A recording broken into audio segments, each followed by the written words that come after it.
નમસ્કાર દર્શક મિત્રો, જનાર્પણ ન્યૂઝ પર સ્વાગત છે। બોલિવૂડ સ્ટાર સલમાન ખાનને ધમકી આપવાનો મામલો સામે આવ્યો। 2 દિવસ પહેલા સલમાન ખાનને ધમકી આપવામાં આવી હતી। આ ધમકી આપનાર વડોદરા જિલ્લાના વાઘોડિયા તાલુકાના રવાલ ગામનો હોવાનું સામે આવ્યું। મયંક પંડ્યા નામનો યુવક ધમકી આપી હતી। યુવક અસ્થિર મગજનો હોવાનું સામે આવ્યું છે। અમુક વોટ્સએપ એપમાં તે પણ ચર્ચામાં જોડાતો હતો। મયંક પંડ્યા સામે વરલી પોલીસ મથકે ફરિયાદ નોંધાઈ હતી। મયંક પંડ્યાને પોતાની માનસિક સારવારના ડોક્યુમેન્ટ લઈ મુંબઈ પોલીસે બોલાવ્યો છે। સોશિયલ મીડિયામાં સસ્તી પ્રસિદ્ધિ મેળવવા માટે કૃત્ય કર્યું છે।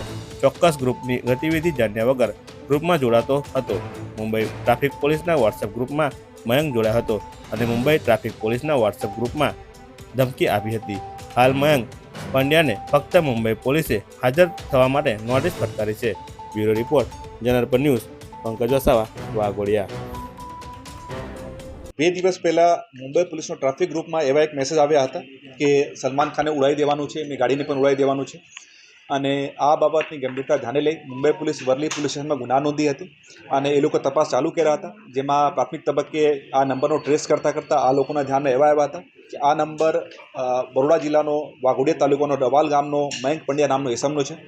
ત્યારે મુંબઈ પોલીસ અમે લોકો સાથે સંપર્કમાં આવ્યા હતા અને એવી રિક્વેસ્ટ કરી હતી કે એ લોકોની તપાસ ટીમ તો બરોડા આવી જ રહી છે, બટ મીનવાઇલ અમે લોકો આ મયંક પંડ્યાને આઈડેન્ટિફાઈ કરીને લોકેટ કરીને એકવાર પ્રાથમિક પૂછપરછ ચાલુ કરીએ।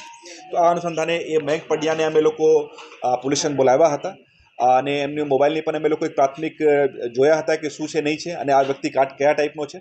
તો પ્રાથમિક પૂછપરછમાં ધ્યાન આવેલ હતા કે આ માણસ બહુ માનસિક રીતે સ્વસ્થ નહીં। એમના ઘરવાળા સાથે પણ વાત થઈ હતી અને એમની આ બાબતમાં સારવાર પણ ચાલી રહી છે। એમની ઉંમર અંદાજિત 25-26 વર્ષ જેવું છે અને સોશિયલ મીડિયા પર ખૂબ જ એક્ટિવ છે અને ફોલોઅર્સ અને પબ્લિસિટી કેવી રીતે વધે આ એમનો ખૂબ જ એક હેતુ રહેતા હોય છે।